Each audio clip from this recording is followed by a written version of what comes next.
आप सुधरने को तैयार हो जाएं, आप में तुरंत उम्मीद जग जाएगी कि दुनिया भी सुधरेगी।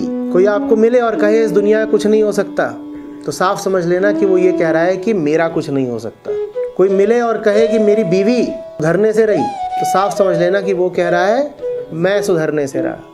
जो सुधरने लगेगा उसको तत्काल दिख जाएगा कि सब सुधर सकते हैं, सबको सुधरना चाहिए, सब सुधरने को आतुर हैं। निर्मलता का, निर्दोषता का स्वाद ऐसा होता है कि फिर वो स्वाद तुम सब में बांटना चाहते हो। तुमसे ये बर्दाश्त ही नहीं होगा कि तुम तो निर्मल हो गए और बाकी सब मलिन रहे। तो तत्काल तुम में उम्मीद जग जाएगी। उम्मीद से आगे श्रद्धा।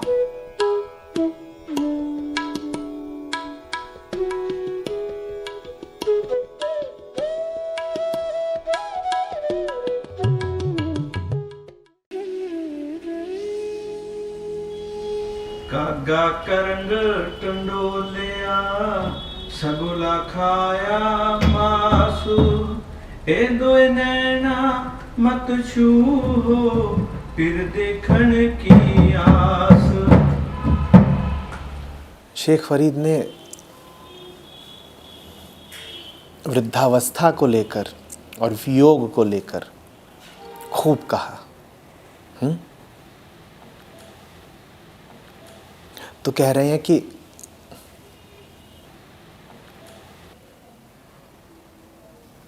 वियोगी मन, वियोगी स्त्री राह तकते तकते वृद्धा हो गई, अब मौत सामने खड़ी है।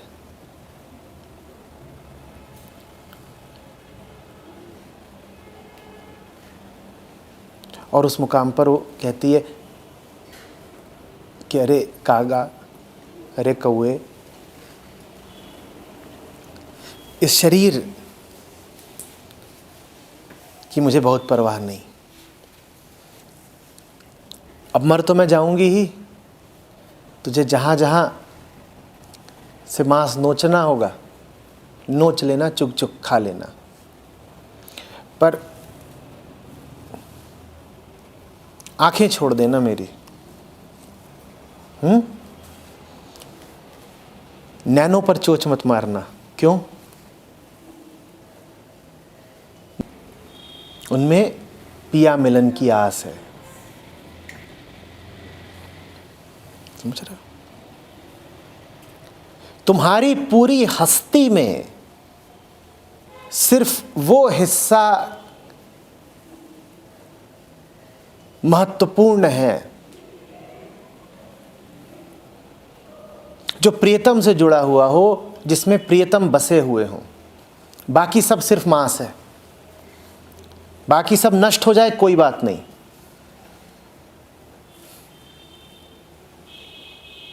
पर तुम्हारी हस्ती में जो कुछ ऐसा हो कि जुड़ गया प्रीतम से, वो न नष्ट होना चाहिए, न नष्ट हो जाता है। जिसे अमर की आस है वो भी अमर हो गया।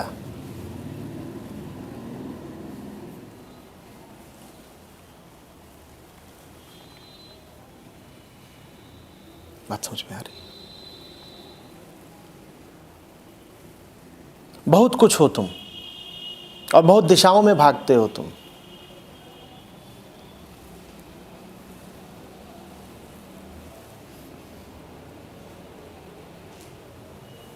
तुम्हारे सारे उपक्रमों में, तुम्हारी सारी दिशाओं में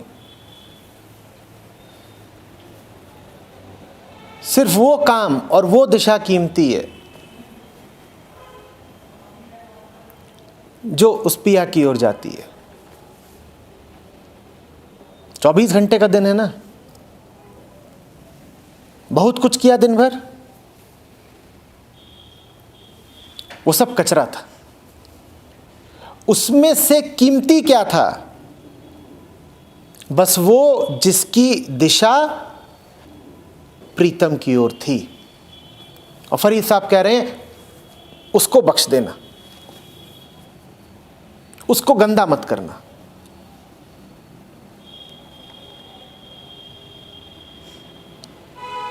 बाकी सब तो हटाओ।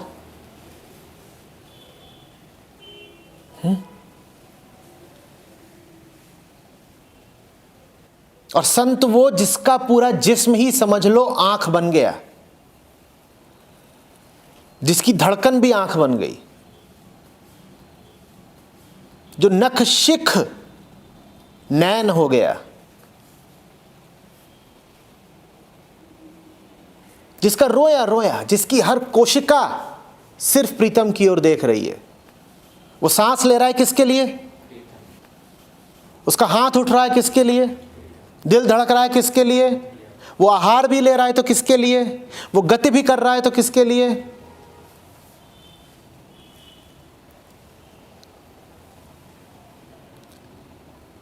ऐसे जियो तो फिर फरीदों को जाना।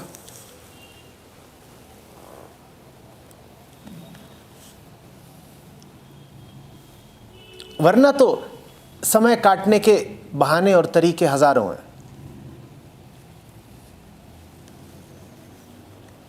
थोड़ी गणित ही लगा लो, देख लिया करो रोज शयन से पहले आज कितना प्रतिशत समय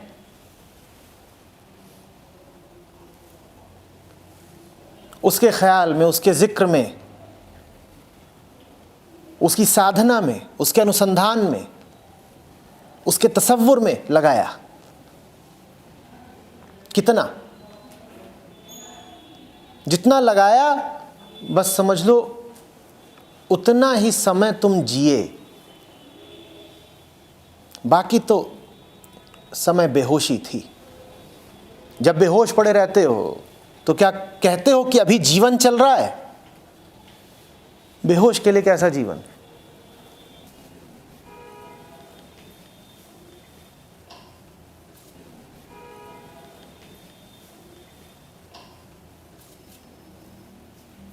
आंखें बचाने लायक सिर्फ तब हैं जब उसको तलाशें। कान बचाने लायक सिर्फ तब हैं जब उसको सुने। कंठ, जबान, होठ बचाने लायक सिर्फ तब हैं जब उसका जिक्र करें। पांव बचाने लायक तब हैं जब उसकी ओर बढ़ें। हाथ बचाने लायक तब हैं जब उसका नमन करें।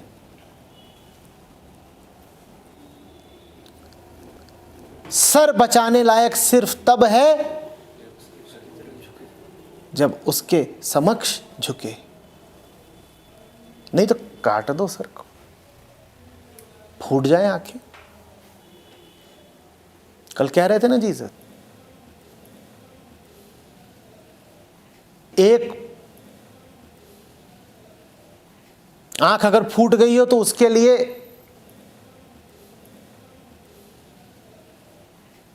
और कुर्बानियां मत दे देना। आंख दिखेगी फूट गई तो निकाल बाहर करो आंख को, गाउज आउट दैट आई।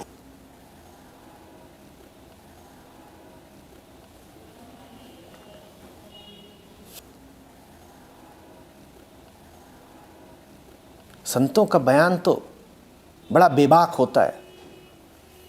सीधे यही कि फूटी आंख को ढोते मत रहो, उसे नोच के बाहर निकाल दो। फूटी आंख समझ रहे हो ना? कौन सी आंख? जो प्रकाश को नहीं देख सकती,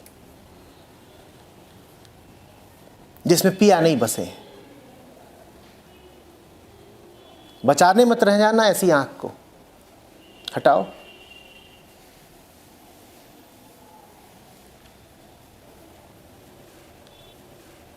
जीने लायक बस वो दिन है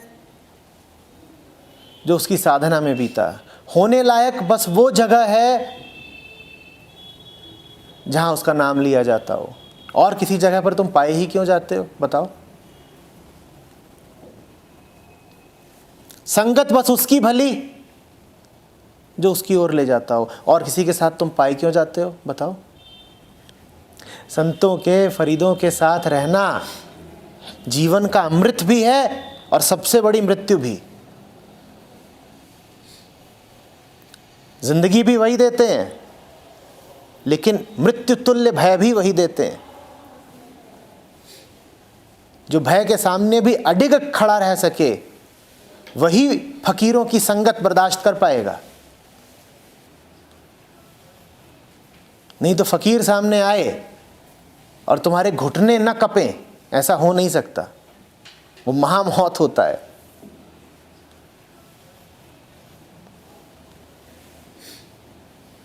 लेकिन अगर टिके रह गए तो अमृत भी मिलेगा। अभी इन्होंने जो गाया था उसमें आपने बताया था उसका जिक्र किया था आपने, तो वो कौन है उसका? बता भाई।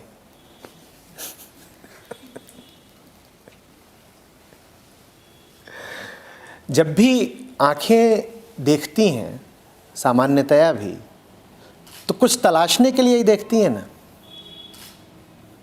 तलाशने के लिए देखती हैं। लेकिन देखती ही जाती हैं, जो चाहिए वो मिलता नहीं। तुमने गौर किया है कि तुम्हारे सामने कोई अजनबी भी आता है तो भी तुम्हारी आंखें उसके चेहरे पर ठहर जाती हैं जरा सी देर को, जैसे कुछ खोज रही हो, और फिर ठहरने के बाद छिटक जाती हैं। हर नजर कुछ तलाश रही है।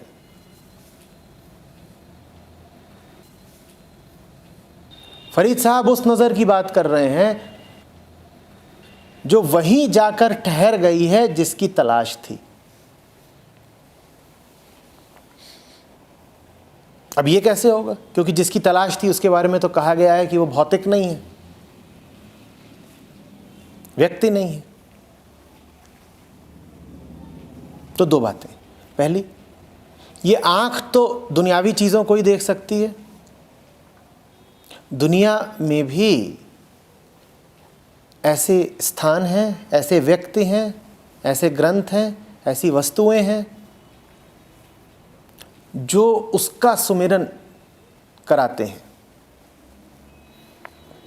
जिनको देखने से उसकी याद आ जाती है। ये आंख उनकी तलाश में रहे। और दूसरी बात, एक आंख होती है ये मांस की,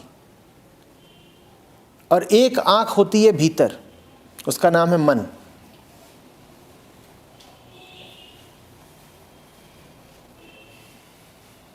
वो भी देखती रहती है, वो भी तलाशती रहती है। ये आंख स्थूल है, भीतर की आंख सूक्ष्म है। स्थूल आंख जाकर के बैठ जाए किसी ऐसे स्थूल विषय पर जो ले जाता हो सूक्ष्म की ओर,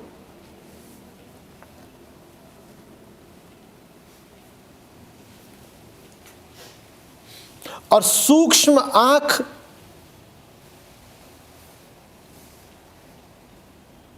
को लगातार सूक्ष्मतम का ध्यान रहे, उसे लगातार ये एहसास रहे कि वो भटक किस लिए रही है।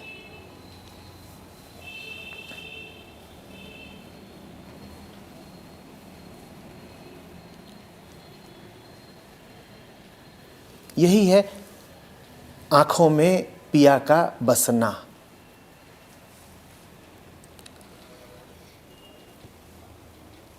भौतिक रूप से ऐसी जगहों पर पाए जाओ जहां ये दो आंखें भी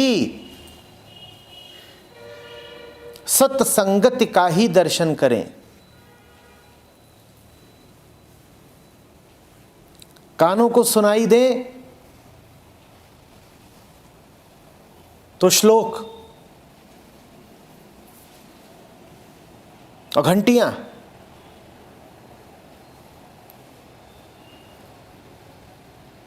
और झरनों की कलकल, और आंखों को दिखाई दे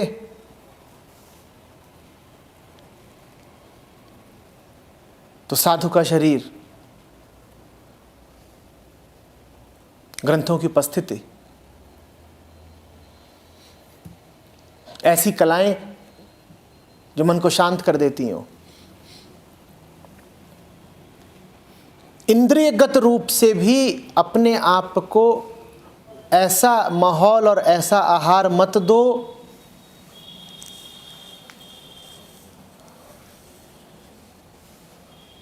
जो तुम्हारे लिए घातक हो।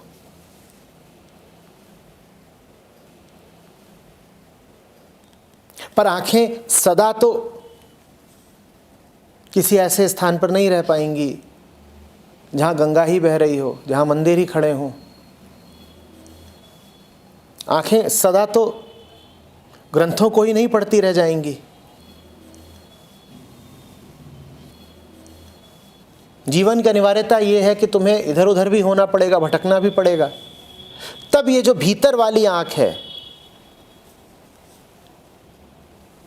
ये लगातार पिया पर बनी रहे। और पिया का क्या मतलब है? शांति। तभी भीतर वाली आंख का, बाहर वाली आंख को चाहे जो कुछ दिख रहा हो, मुझे तो एक ही चीज दिखती है, शांति और सौंदर्य। ये है आंख का प्रीतम पर टिक जाना। भौतिक रूप से जहां तक संभव हो अपने आप को सही जगह पर रखो और सही संगत में रखो। सही दृश्य ही दिखाई दें तुम्हें। सही दृश्य की हमने परिभाषा क्या दी है? वो दृश्य जो तुम्हें दृश्यातीत की ओर ले जाए, वो शब्द जो तुम्हें निशब्द की ओर ले जाए। जहां तक हो सके अपने आप को भौतिक रूप से, शारीरिक रूप से भी ऐसी संगति दो। देखो ना, कबीर साहब साधु संगति के बारे में कितना कहते हैं।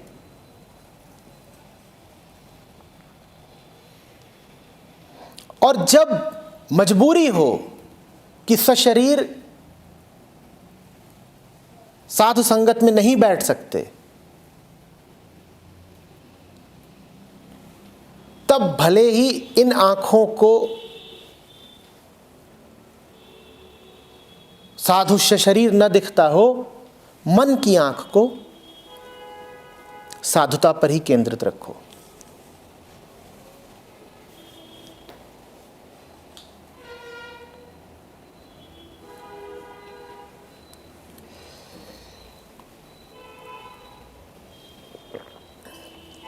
मन की आंख को साधुता पर केंद्रित रखना आसान हो जाता है अगर तन की आंख के सामने साधु बैठा हुआ है। बहुत दूर हो गए या बहुत लंबे समय तक दर्शन नहीं किए तो फिर मन की आंख भी बहक जाती है।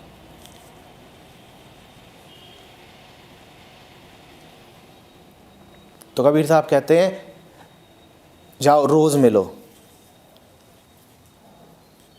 जाओ उससे रोज मिलो। और रोज कैसे मिलो? मानसिक रूप से नहीं कि आंख बंद करके उसका ध्यान कर लिया ना। जाओ, जाकर रोज सशरीर मिलो।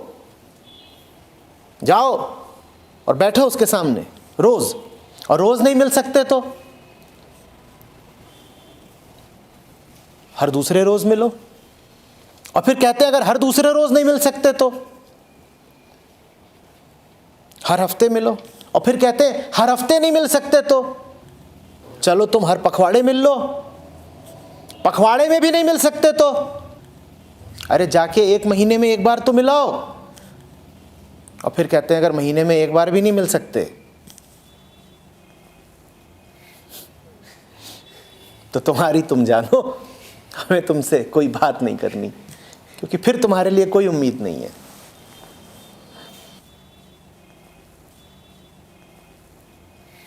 तो आंखों के सामने शारीरिक रूप से भी वो रहे जो उसकी याद दिलाता है, बहुत जरूरी है। समझना ध्यान से, ये आंखें निराकार ब्रह्म को नहीं देख सकती, पर ये आंखें उस साधु को, फकीर को, गुरु को तो देख सकती हैं ना, जो निराकार ब्रह्म की याद ही दिला देता है। तो इन आंखों को मौका दो कि ये उसको ही देखती रहें। लेकिन सांसारिक जीवन जीने की मजबूरी ये है कि सदा तुम साधु के बगल में नहीं बैठ पाओगे। साधु का जीवन दूसरा है, उसका बहाव, उसकी उड़ान दूसरी है। तुम उसके साथ साथ नहीं चल पाओगे, तुम उससे अदा कदाई मिल पाओगे। तो जब ये स्थिति भी बने कि सशरीर तुम उसके समक्ष नहीं बैठ सकते, तब भी मन की आंख उसे ही देखती रहे।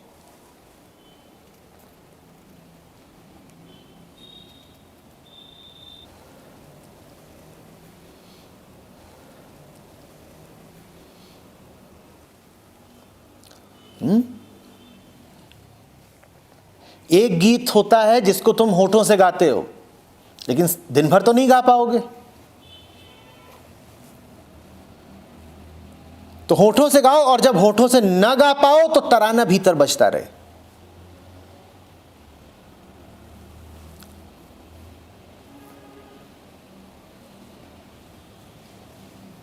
ऐसा कभी नहीं होना चाहिए कि संगीत विहीन हो गए।